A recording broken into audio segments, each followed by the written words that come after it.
You're hurting me! Welcome back to Mod Reviews. The mod we're looking at today is the Extra Hard mod. This is a mod that, like the name suggests, increases the difficulty by making the artificial intelligence better. So no new units, no new maps or missions, and if you're looking for that, this mod is not for you. Are we clear? But now let's take a look at what this mod actually does to make the gameplay more difficult. How about some action? Have you noticed that vanilla AI does not use some of the units like V3S, aircraft carriers, dolphins, etc.? Well, no more.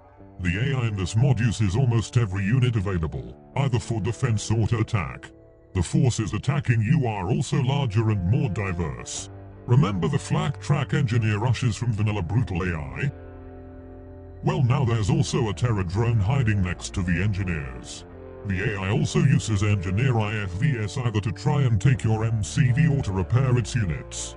Ever had 6 to 7 V3s attack you in Red Alert 2? Well, now get ready for that too. And don't expect them to come alone. The V3 attacks are timed with a major Rhino rush. And the allied AI attacks that used to have 1 maybe 2 prism tanks? Well, now the ally attacks with 5 to 6 prism tanks, with decent support of other units. These attacks start coming at about 5 to 6 minutes in the game and they are deadly. In Red Alert 2 you were pretty much safe after you were able to set up a protective perimeter because the AI units wanted to attack some structure deep inside your base and therefore walked straight into your defenses. Well, now the AI will attack your defensive perimeter first and then move towards the center of your base. V3s and AMP prism tanks will attack your base defenses from a safe distance, and clear-offs won't just attack the production buildings, but also air defenses, and if you are stupid enough to place units in their way, they'll drop bombs on them while on the way to their target. The AI is also better at using allied Harriers and AMP Black Eagles. Now it builds 8 of them instead of just 4. That makes their air attacks that much more deadly. It also attacks different buildings, like power plants and oil derricks. Original Red Alert 2 AI usually went after miners or ore refineries, and only after destroying those targets started to look for other. Oil derricks are also a primary target for dreadnoughts and aircraft carriers. So protecting your oil is much harder. The AI is also a bit better at defending its base. Bases are much larger with more defensive structures, but also more defending units. That makes defeating an AI base much harder, and you'll need more than just one type of unit to attack the base. For example, using prism tanks with no anti-air support will result in multiple lost units, as the AI also has multiple rocketeers or siege choppers defending the base. The AI also builds multiple infantry patrols. These patrols also include dogs that have a larger detect radius, and they make spying the AI much harder. Soviet and Allied anti-air base defenses now fire at paradrops. Only Yuris Gatling cannon did this in the vanilla game. In the original game the AI wasn't really that dangerous from the sea. Now it builds large naval forces. The AI now attacks you with 2 to 3 dreadnoughts or aircraft carriers. And they are supported with multiple sea units including anti-air support. So dealing with those can be a nightmare. And if you don't, they'll destroy your base in a hurry. Another feature of this mod is the auto repair. If any building in your base is damaged, it will repair itself on its own. On one hand that is good, since the games get quite intense at times and it's hard to track every damaged building all the time. But at the same time, if you're running out of credits, this can also be annoying, since it'll use money to repair structures, money you could have used on another unit that you need at that time.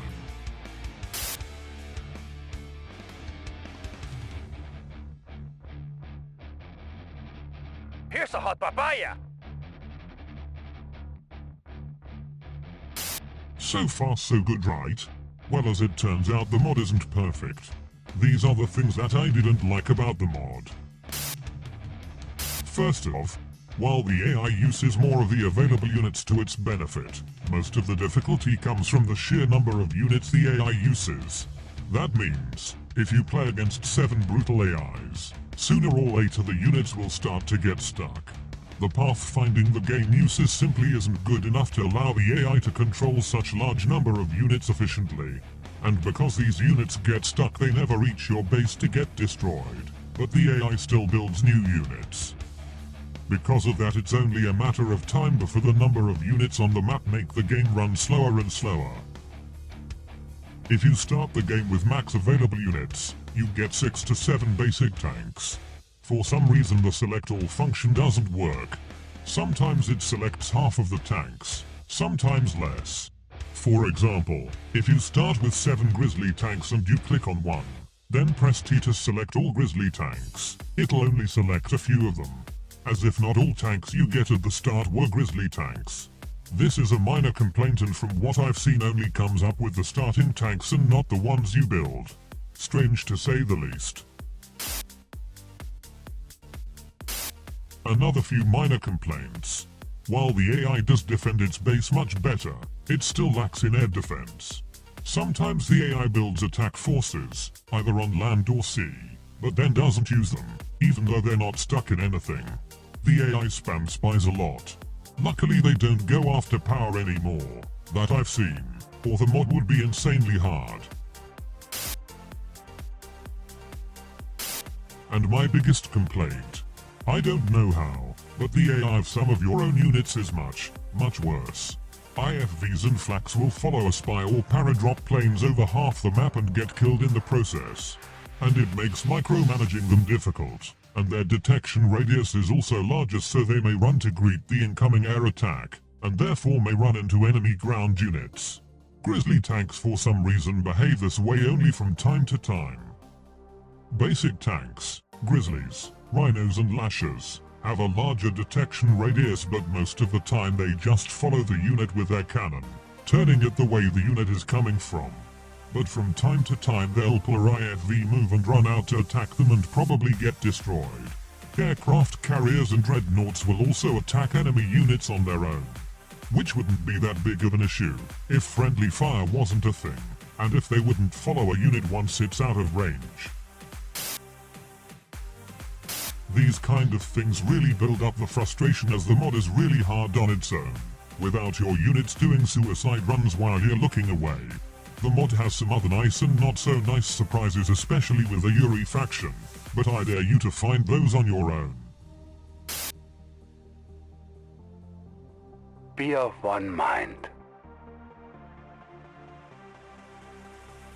If you're looking for a harder challenge when playing the AI, this mod is what you're looking for. But it's not perfect.